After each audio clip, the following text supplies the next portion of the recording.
Hey, Cowboys fans, what's good? You are now rocking with the best. You see me, Parish, on your screen. It is Bleav in Cowboys, brought to you by FanDuel. Got a very special guest, Bryant Browning from the Ohio State, joins us. Hey, B Double, we appreciate you for joining us, my man. Tell me what the good vibes are today. How you feeling? Man, I'm feeling good, man. It's close to the weekend here.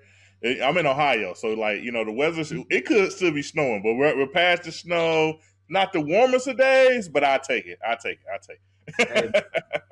it's a beautiful day. Any day above ground is a beautiful day. That's Obviously, right. if we're gonna be a Cowboy centric podcast and we're gonna have somebody from the Ohio State, the first thing we gotta do, we gotta break down the number one draft pick for the Cowboys. Everybody's excited. The vibes. I'm all about the vibes, and the vibes are really good. People are happy with the selection of Caleb Downs, who signed his fully guaranteed contract. We know he was all world.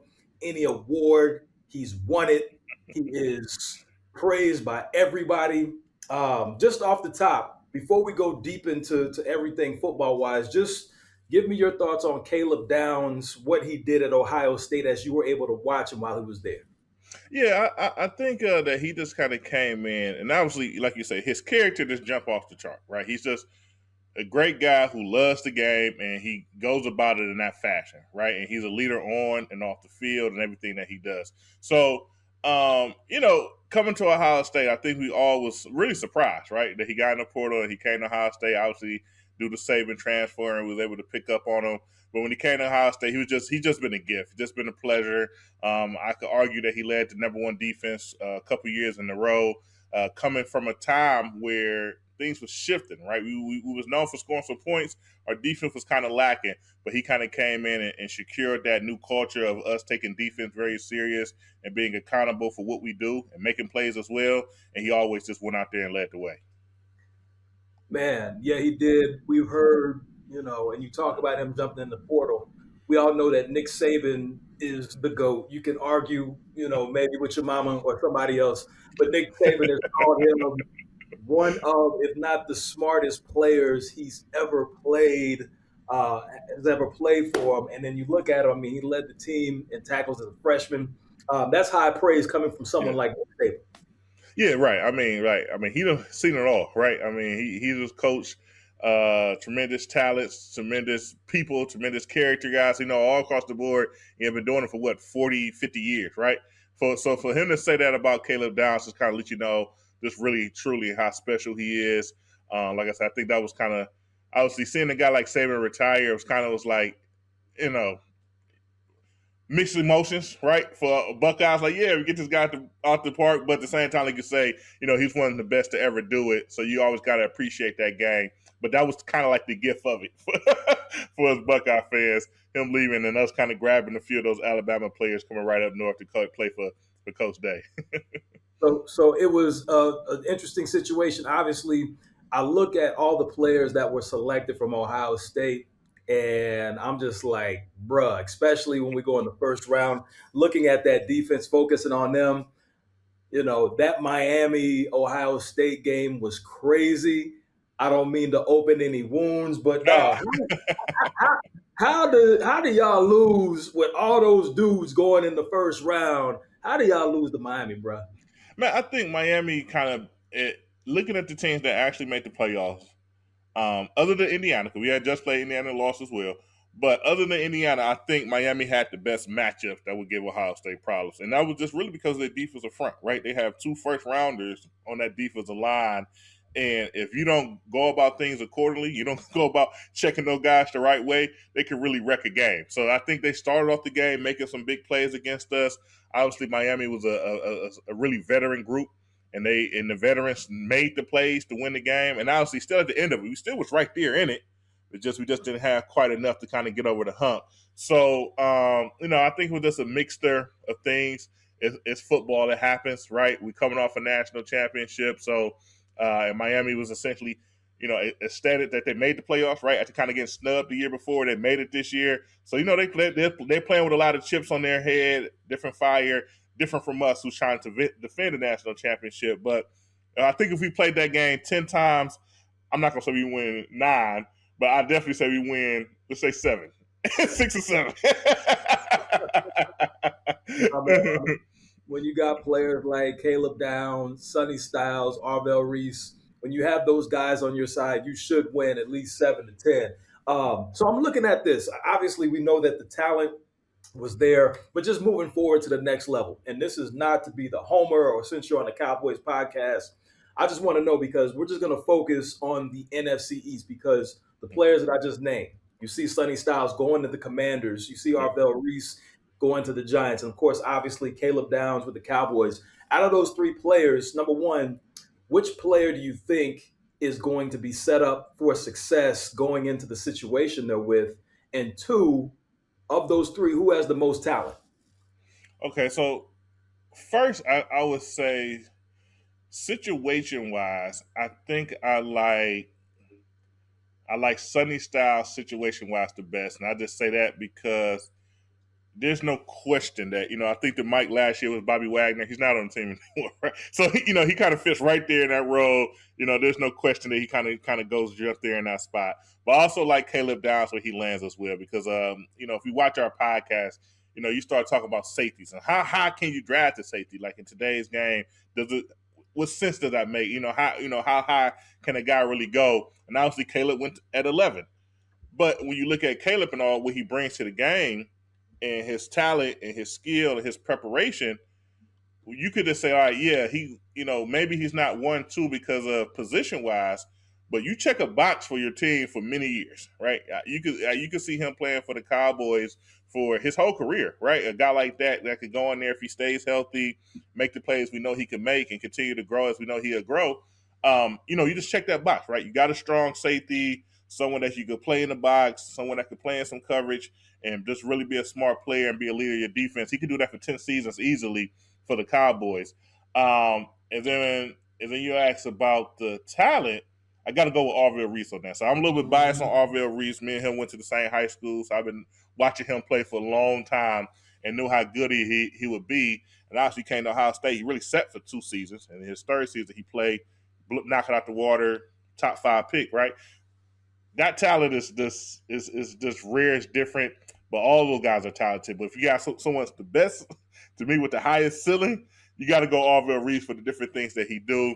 But like you say, position-wise, when he lands with the Giants, and they got 3 or 4 pass rushers already on the edge. So it'd be interesting to see how they kind of plug him into play. But I think he definitely has the highest ceiling of being, someone that's an all-pro type of player for multiple years with the Giants. Man, shouts out to Glenville High School, man. Y'all dudes, y'all know how to do it. Y'all know how to win state championships. Wasn't that if my memory serves me correctly, is that Ted Ginn, Yep. Senior and Ted? Yep. Yeah. Okay. Yep. That's them. Yeah, Ted Ginn Senior head coach, Ted Ginn Junior player from high school, college at Ohio State. I think he played 12, 13 years in the NFL as well. So he did it on all levels. Yeah, and he did it fast. Yeah. Yeah, right. He was like that. He had that go. Yeah.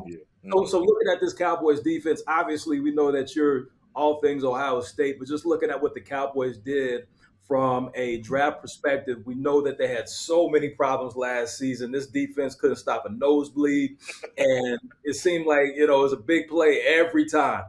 You had Russell Wilson, who's 50 years old, going out here throwing for 800 yards and 20 touchdowns. Seems like every time a team played the Cowboys, it was a get-right game. So just looking at everything that happened in the draft, what are your thoughts on the Cowboys draft? I think you guys played it smart. For one, you got Caleb Downs. So now, obviously, I'm biased, but he really is that impactful to a defense and a team and a culture when you talk about team guys that want to win. That's what he do. He come from Alabama. He knows Saban. He wins there. He come to Ohio State. He wins there. And each time he leads that defense. I remember going into the playoff game. Obviously, we lost to Miami. But going into the playoff game, Coach Day, obviously he does his stuff already. But before that, he's like, hey, Caleb, I need you to address the team. I don't think we're really locked in the way we need to be. And there's no problem. He calls the team huddle, and he gets everyone in line so they can have a better day at practice. That's just, he does that stuff naturally. You know what I mean? So he does that. What he brings to the team there. And then obviously you guys need the defense, and you draft a lot of defensive players, right? You got a DN in the first round. I think as far as offensively throughout the whole draft, I think you drafted one offensive lineman and maybe one receiver really late, 6 or 7. And all that, you just stuck to the defense, right? Hey, let's get some guys in here. Let's get some bodies in here. A lot of the guys kind of, if you look at the list, it's like all DNs, outside linebackers, DN. It's like everybody can rush the passer, right? So trying to figure out who could, get into the game and affect things in that fashion to kind of pair up with your defensive tackles, right? And Quentin Williams and Kenny Clark, lining up with those guys because we know what they can do inside. They're proven they can do it. So let's be a terror. We can't do anything. If we can't cover, maybe we just sack the quarterback and we kind of, alleviate the pain there, and vice versa. If we can cover, maybe we just got some guys that can stay in their gaps on the run game. We can at least check that box. And, I think overall that's what it comes down to, right? You line up guys, you see what they can do, what guys can do well, and you let them do it. And then you try to go out there and continue to compete, and hopefully that equals to some wins for you guys. Hey, it's Bleav in Cowboys. Parish special guest Bryant Browning joining us from the Ohio State. Now, we know about Ohio State, and they have a rivalry that runs deep with that team up north that we won't mention. However, Jairus Brown, he comes in. We saw what he's able to do at Michigan, moved around, played more of the inside Mike linebacker, played some edge as well. Just from your scouting report, watching him play, and of course the big game, what are your thoughts on him? I think he's definitely a capable player. It'll be interesting exactly where you guys use him at, like where he land at for you guys. I'm thinking bubble linebacker more, but yeah, we have to see. But coming from there, and obviously, like you said, huge rivalry. We don't care for those guys. There's got a lot of cheater scandals, a lot of things up there they kind of do wrong up there, the team on North. But I would say one thing that they did do right under Harbaugh is that, they played the game the right way, right? There's kind of a little bit more old school in certain approaches that I could kind of appreciate, where they really understood lane assignments. They understood that they need to be good up front, offensive line, defensive line, and then that would assist your linebackers be able to kind of flow and make plays in that fashion. So I understand that, so from that, I would say he is a guy that should be understand, how to fit up in certain situations and run situations when it comes to talking about gap integrity. In the passing games, he'll try to do what he can. He'll fight to the end. He'll be irritating, because that's what the team up north did. They're just irritating a bunch of guys, and that's what they do. He'll bring that to the game and fight in that fashion. So, I think he'll be able to kind of help you guys out. It just be interesting exactly where things land with him. But, push come to shove, I feel like you guys will figure it out. And if not, it's the NFL. You just you gotta move on if you get some guys in there that can do it. So, good luck to him. No, for sure. Indeed. So we'll keep this Ohio State centric as we move past that team from up north. The Cowboys do have a little bit of history with drafting or acquiring players from Ohio State, whether you talk about the Caleb Downs of the world, Ezekiel Elliott, Malik Hooker. I'm thinking about Eddie George. I'm thinking about Bobby Carpenter. I'm thinking about Joey Galloway. So all that said, and this is not a question of their time with the Cowboys, but of all those players I named, whether it be Bobby Carpenter, who had the gold locks flowing playing linebacker, Joey Galloway, Eddie George, Heisman Trophy winner, current head coach now, Caleb Downs, Ezekiel Elliott. In your opinion, which of those players was the best in their time in the NFL? In their time in the NFL. Not just with the Cowboys. Yeah, just overall in general. Yeah, that's a good one. I would say, I guess I would have to go with Zeke, right? He had a couple of seasons there, early on, those first 3 seasons with you guys, where, he was a household name, right? Everybody knew, about Ezekiel Elliott, and then it kind of started, with it started in the playoffs, right? Big game against Alabama. No one runs against Alabama. He has the big game against Alabama. Obviously, we go on to win a national championship from there. And he just kind of started that brand, right? Then he goes to the Cowboys. It's him and Dak. Dak kind of come out of nowhere, right? Yeah, you know, as a third round pick at quarterback, he comes out of nowhere. But Zeke is killing it, right? He's kind of lighting up things. You know, they have what was that, the Thanksgiving game? He jumped into the pod or whatever, and you know, it's just right. yeah. And everybody just kind of starts to embrace that because you know, Z, he's just got like a wild man mentality, right? And that's how you go about things. Everybody starts to embrace that. And you know, I feel like through that, you still don't really hear him a lot. Like that kind of did the talking, but Zeke did the playing. And then you know that kind of really amped him up for a few years where he kind of go on that tear. And I don't think things got rocky from there because it's football. He plays a very tough position. But you know, and that's kind of how it goes from there. But then, you know, you got to talk about Joey Galloway and the longevity that he played in the field. I don't know, 10+ years at wide receiver. You talk about Ted getting speed. Joey Galloway, another guy known for speed. As in, you know, Eddie George coming off a Heisman, right? All the big years he had at Tennessee with the Titans. You know, trying to carry that load there and doing things in that fashion. Then he ends up, you know, obviously bouncing around because that's the NFL, right? You play as long as you can, and you play where you can, and that's just kind of how it goes from there. So, you know, I think all those guys had very successful careers. Bobby Carpenter going in the first round, right? There's only 32 of those players a year, so that's something that you know he can hang his hat on. And now Caleb Downs coming in. What is he going to do? Like we don't know yet, right? But you got Malik Hooker right next to him. And I would say, like, I made a stretch comparison. It was a stretch comparison. But like they could be like the next Ryan Clark and Troy Polamalu. Just like put that tandem out there, 2 Buckeyes, and let that kind of go from there. They could do it, you know. But we had to, you know, they got to do it on the field. But I don't know. You know, when it comes to the NFL, it's not for long. But at the same time, when you get that window, you got to take the opportunity and try to knock it out the park and make a name for yourself. No question, man. Now, before we let you get up out of here, man, I just want to ask this: when it comes to Caleb Downs, in your opinion, what do you think his ceiling is as a rookie coming in his first year? Yeah, I think so. I mean, I think he could go as high as, you know, winning. I did a show to be trained. I did the Bleav in Commanders thing yesterday. So we started talking about the rookie defensive player of the year and like what's the chances, you know, Sonny Styles can get it done. I was like, oh, it can happen, right? And I made the example of the last year's winner being a Mike linebacker from the Cleveland Browns, which is my team that I cheer for. But you know, Caleb Downs, he definitely could win that award. Right? I mean, right? If you go out there, you know, it's the NFL. You guys have Bland, right? You go out there, catch a bunch of interceptions early in the year. You know, the hype is on, and you just kind of play up for it from there. So I think he's definitely what he does. Sometimes, even at Ohio State, it's like he's just how he plays the game. Sometimes he's just not into all the splash plays. But the play come his way, he's going to make it. So, you know, you never know. So if he can come out this season with 4 or 5 interceptions, I think he definitely will be in the range of 100 tackles. There's so many games in the NFL. If you're out there, he'll be out there making plays and getting tackles and things of that nature. I think he definitely put himself into consideration for it. And then once you do that, you definitely could get yourself up into being making a Pro Bowl. And, you know, it's just like a flag football game now. So you can kind of check that box. I don't think as a rookie he could be considered as an all-pro. I just think it's just too much red tape, right? You kind of got to do it 2 or 3 years before you get that notch.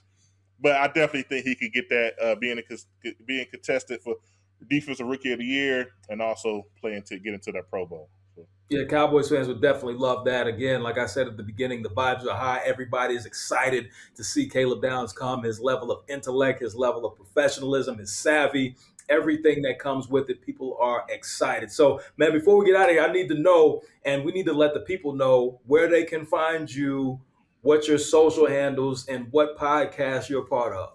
Yeah. So you can catch me every week on Bleav in Buckeyes. We are on all the platforms, anything in there, you know, Apple, YouTube, Spotify, all those things was there. On Twitter, it's Bleav Buckeyes. It's our handle. Me personally is at BR_Browning on Twitter as well, or X now, I guess you should say. But every week we bring it. We're talking Ohio State football. We're talking the politics of college football and all the things that go on there and the changes that happens with the rulings and NILs. We're giving our opinion on it. It's myself and my partner, Chimdi Chekwai, who's also was an All-American at Ohio State, played in the NFL for about 6-7 seasons as well. So, yeah, it's just a couple former guys just getting on the mic and and griping about the good old days. You know how it go, bro. Oh man, I love it, man. Hey, that's what we do. That's what it's here for. To gripe about the old days and talk a little bit about the new, man. I ain't mad at it at all. That's right. That's right. Hey, man. Well, hey, Bryant Browning, much love. You continue success. Thank you for joining us on Bleav in Cowboys. Hey, that's all we got. Thank you for listening, liking, and subscribing. We about to get up out of here. Love, respect, and salute. That's right. Thanks for having me on. Yes, indeed.